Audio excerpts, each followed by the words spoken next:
Hello అండి, welcome back to my channel Gautami వంటిల్లు. నేనైతే స్పగేటీని హెల్దీగా చేయడానికి వీట్, రెడ్ లెంటిల్, చిక్పీతో చేసిన స్పగేటీ తీసుకున్నా. స్టవ్ మీద ఒక గిన్నె పెట్టుకొని ఒక 4 గ్లాసుల వాటర్ వేసుకోవాలి.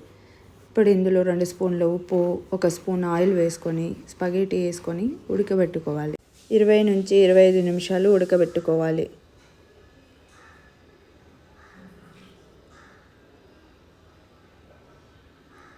స్పగేటీ ఉడికిన తర్వాత స్టెయిన్ చేసి పక్కన పెట్టుకోవాలి. స్టవ్ మీద పాన్ పెట్టుకొని 2 స్పూన్ల ఆయిల్ వేసుకోవాలి. ఆయిల్ వేడైనాక సన్నగా కట్ చేసుకున్న ఉల్లిపాయ ముక్కలు వేసుకొని ఫ్రై చేసుకోవాలి. ఒక 2 మినిట్స్ మీడియం ఫ్లేమ్లో ఫ్రై చేసుకోవాలి. ఉల్లిపాయ ముక్కలు ఫ్రై అయిన తర్వాత వెల్లుల్లిపాయ ముక్కలు వేసుకొని ఫ్రై చేసుకోవాలి. వెల్లుల్లి కూడా ఒక 2 నిమిషాలు మీడియం ఫ్లేమ్లో ఫ్రై చేసుకోవాలి.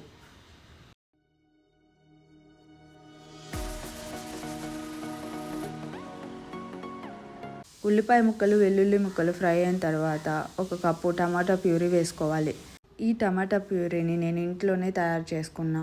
టమాటా ప్యూరీ ఫ్రై అయిన తర్వాత ఇందులో 1/2 spoon oregano, 1/2 spoon chilli flakes, కొద్దిగా గరం మసాలా వేసుకొని ఒకసారి అంతా కలుపుకోవాలి.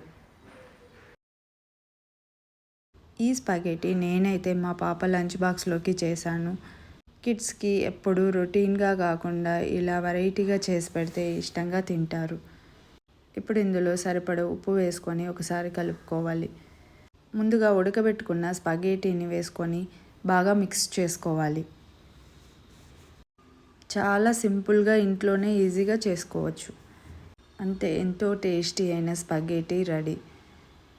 నా వీడియోస్ కనుక మీకు నచ్చినట్లయితే నా ఛానల్ని సబ్స్క్రైబ్ చేసుకోండి. Thanks for watching.